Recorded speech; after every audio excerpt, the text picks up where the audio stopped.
দিদি ঘাটে যাচ্ছি টুসু মেলা দেখতে। আজকে ঝুমুর আছে তোমাদেরকে দেখাবো, ছৌ নাচও আছে তোমাদেরকে দেখাবো গাইস। তো গাইস তোমরা আজকের ব্লগ ভিডিও দেখতে থাকো, আজকে কইছে মজা লাগবে, ঠিক আছে? ছৌ নাচ সেই গিড়ি গিড়ি গিচ্ছে খেতে বুঝলে গাইস, আজকে পুরো সেই লেভেলের হবে ব্লগ ভিডিওটা, তোমরা দেখতে থাকো গাইস। আমরা এখন গাড়িয়ে দোকান নিয়ে যাচ্ছি গাইস, ওঠে না? এই দেখো চেয়ার টেবিল, মিষ্টি দোকান, চাউমিন, এগ রোল, 12 ভাজা, মটর ভাজা, পাপড় ভাজা, বেগনি ভাজা, পকোড়া সব পাওয়া যাবে আমাদের দোকানে। চলে আসবে তোমরা যদি খাতে, মানে হয়। আর জল আলু গাইস, এই দেখো দাঁড়াও গাইস, দেখা গেছে। এই দেখো গাইস জল আলু আছে গাইস, জল আলুও পাওয়া যাবে আমাদের মিষ্টির দোকানে। তো তোমরা ভিডিওটা দেখতে থাকো, তোমাদেরকে আজকের ভিডিওটা কষিয়া মজা লাগা করাবো, বুঝলে? না লাগলেও লাগা করাবো। তো চলো ঠিক আছে, আমরা যাই আগে, তারপরে আরো তোমাদের সাথে কথা হচ্ছে, দেখা হচ্ছে। তো গাইস আমাদের এখন গাড়ি খালি করা হচ্ছে। এই যে মালপত্র গুলো এখানে আমাদের দোকান বসবে, মালপত্র গুলা নামানো হচ্ছে গাইস। আমি আছি একদম টপে।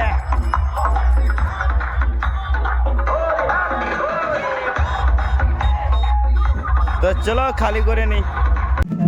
তো গাইস জানি নেই দাদুটা কার গোলা কাটবে। তো গাইস এখানে ছেলে কত নাচ করছে গাইস, দেখে মনটা হচ্ছে, মনে হচ্ছে আমিও যাই একটু নাচি। তো গাইস এরা মদ খাই নাচ করছে, এদের সাথে নাই নাচ করছে। কি করে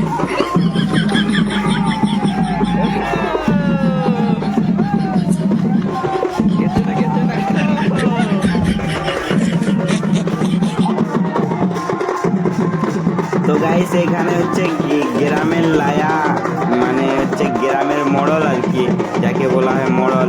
এখানে আছে দেখতে পাচ্ছ মডল আর মডলের স্ত্রী আর কি, যাকে বলি হিরো হিরো লাগছে গাইস, দেখছো?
তো গাইস, আজকের ভিডিওটি যদি ভালো লাগে তাহলে লাইক, কমেন্ট আর শেয়ার করতে